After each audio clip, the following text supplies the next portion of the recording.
Anyone else?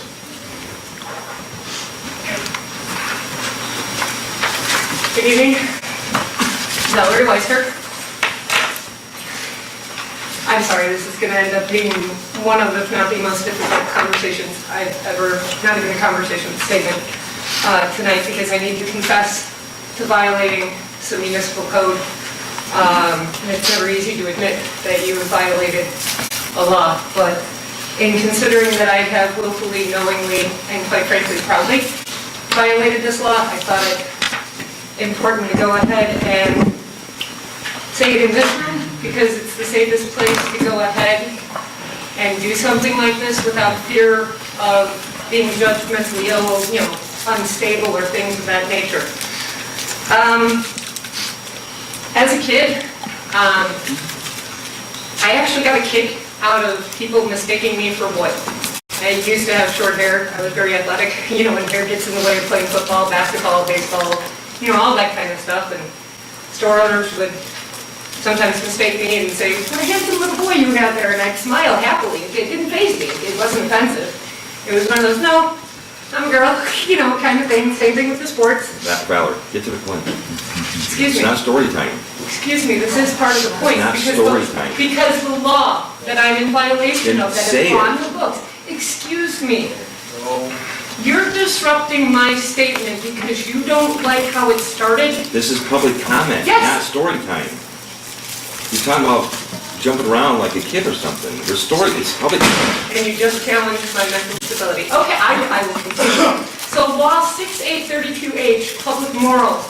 It states that no one is allowed to be in a dress not belonging to his or her sex with intent to conceal his or her sex. Now, all clothing is intended to conceal the potential biological sex of a person, and considering the conversation going on a national level, it's very important for this conversation to happen in this room tonight.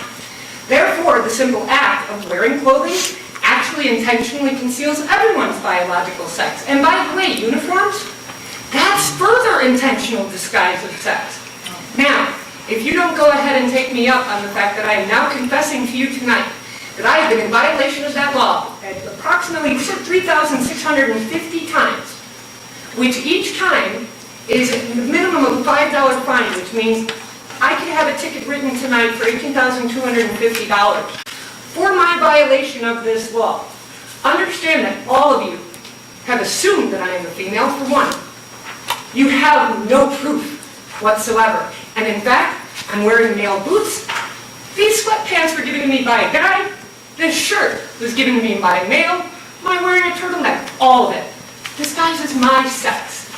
So tonight, either you write me that ticket for that violation that I have, as I said, willfully, knowingly, and proudly violated, or you may go ahead and repeal that section of 6832H. Because if you don't repeal that portion of the law, you will put me in the position where I have no other option but to go ahead and start FOIA requesting at least once a day a variety of documents to continue proving beyond reasonable doubt the prejudice and discrimination that has been codified.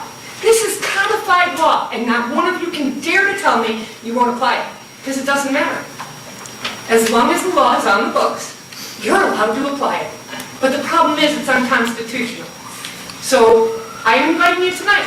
Please feel free to go ahead and write me a ticket, but should you do so, understand I will immediately demand that all firefighters and all police officers also be written a ticket for the same thing, which of course the union will then have to go ahead and challenge the village, because the village then will have set up an entrapment circumstance. So, either tonight I'm going to walk out of here with a ticket for the 3,650 or so violations that I have done over the 12 years or so, or the next meeting, the first one in November, you will immediately repeal that portion of that law and remove it from the books, because I am done living in fear. How dare you, Mayor LaRue, tell me that my explaining as a child I was mixed up and confused to be a boy or a girl? Shame on you, and how dare you. So, am I leaving tonight with a ticket? Yeah. Or am I simply leaving tonight with a thank you and looking forward to the repeal in 2 weeks? We will look at it, and if it needs to be amended. No, there is no if. There's no if, and you already said so on the Facebook page that I went ahead and took a screenshot of. We had a discussion about this in the Facebook group.